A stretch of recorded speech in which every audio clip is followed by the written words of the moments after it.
Coming up, Fargo PD arrests a man suspected in an attempted murder case that happened yesterday morning.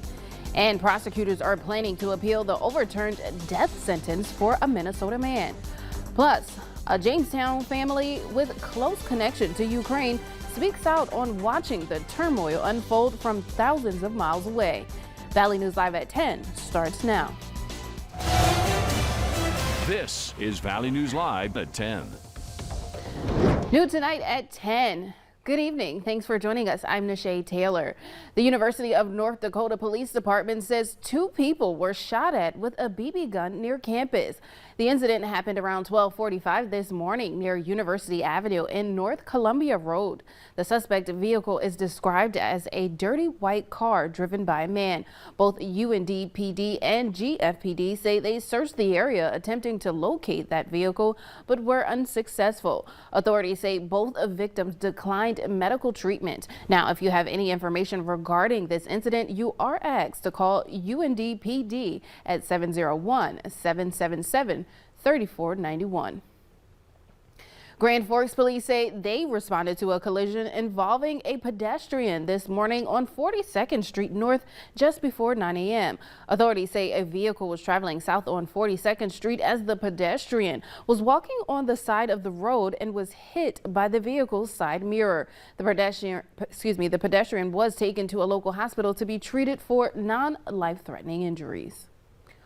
Also new tonight, federal prosecutors are planning to appeal a ruling that overturned the death sentence for a Minnesota man convicted of kidnapping and killing a University of North Dakota student. A jury in 2006 convicted Alfonso Rodriguez Jr. of Crookston in the killing of 22-year-old Drew Shadeen. Rodriguez was sentenced to death in the first and only federal capital punishment case in North Dakota.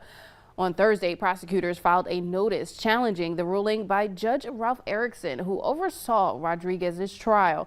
Last year, Erickson ordered a new sentencing phase for Rodriguez after ruling that Rodriguez's constitutional rights were violated. Fargo police say they have arrested the man who they say is a suspect in a robbery and attempted murder case that took place yesterday morning. 56-year-old Fabian Henderson was taken into custody around 2:30 a.m. this morning. Authorities say Henderson is accused of being involved in a robbery and attempted murder incident that occurred in the 3100 block of North Broadway at 2 a.m. yesterday morning. According to dispatch audio, emergency crews were called to the location after a report of someone getting stabbed. Police have yet to officially confirm those details, but stay with Valley News Live as more information becomes available. And a Jamestown man was arrested for his involvement in a road rage incident near Castleton.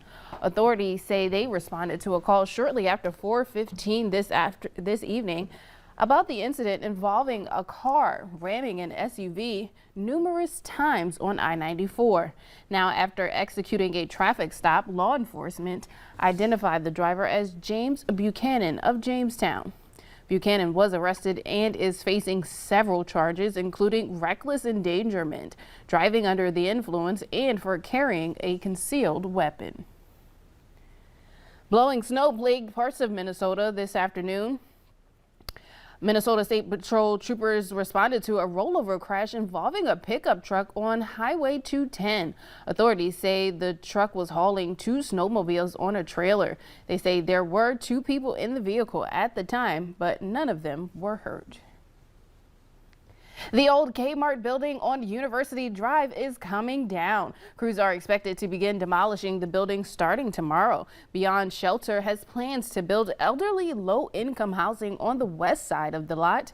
The developer for Enclave Companies says they also plan to build a shopping center.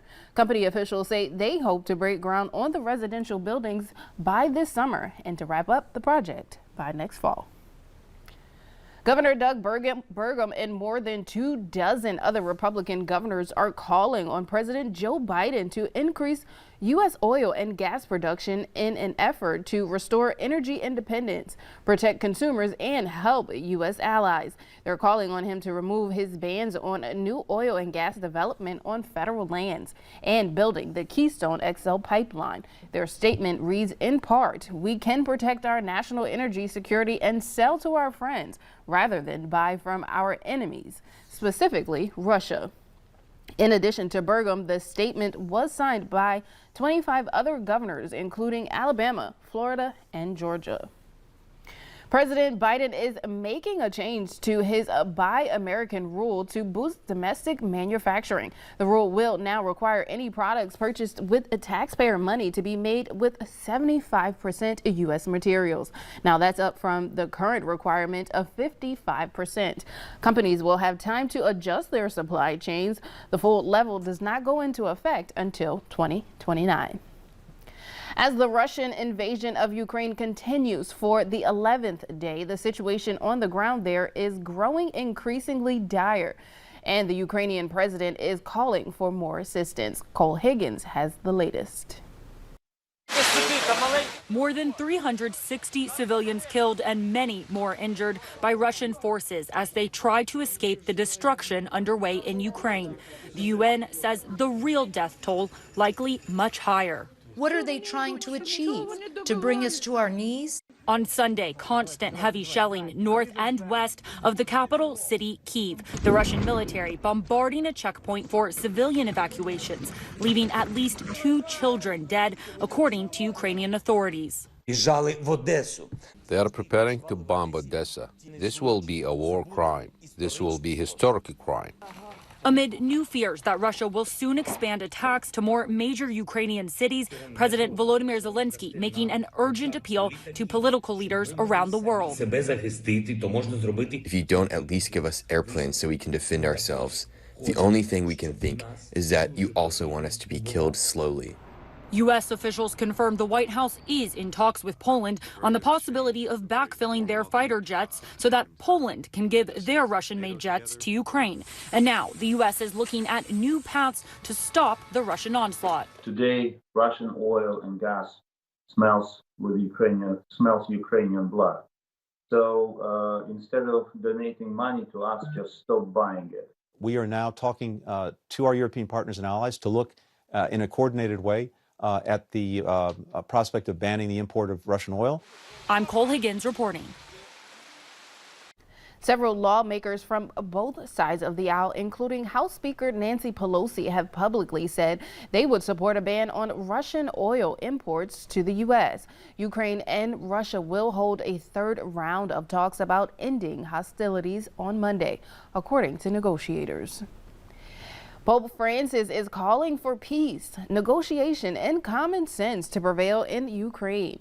Pope Francis rejected Russia's claim that the invasion of Ukraine is a military action. He said, quote, "This is not just a military operation, but a war which sows death, destruction, and misery."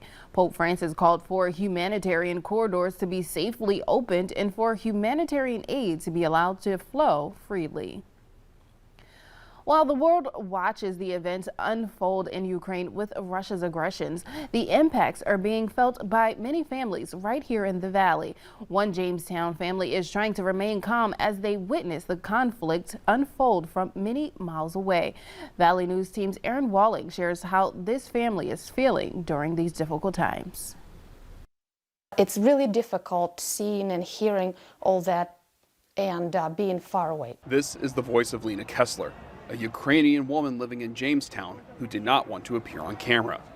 Many of her family members still live in Ukraine as the country continues to deal with the Russian invasion. Lena's husband Michael says it's hard seeing his wife's hometown be under attack. And I'm just looking on the TV here in town and I see that place and that city. It's unbelievable when you have a personal connection.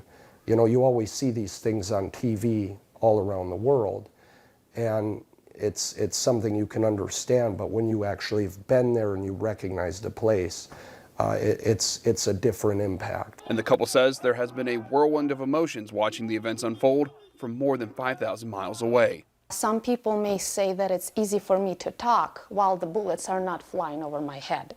I think personally that it's easier emotionally when you're next to your family. The Kesslers say when the invasion began, they tried helping Lena's sister flee the country and get to Poland. Lena's dad, however, is still living through the turmoil, which has prevented them from being in contact often. But Lena says the last time they spoke, he was trying to stay in good spirits. Oh yeah, my dad actually takes it with a little bit of humor too. So, because if there's something left emotionally, is just to keep it, keep it going in the way that you have to laugh at least a little bit because too much is going on. In Jamestown, Aaron Walling, Valley News Live.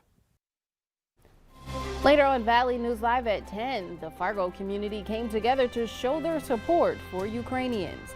But up next, Summer's in with a look at your forecast.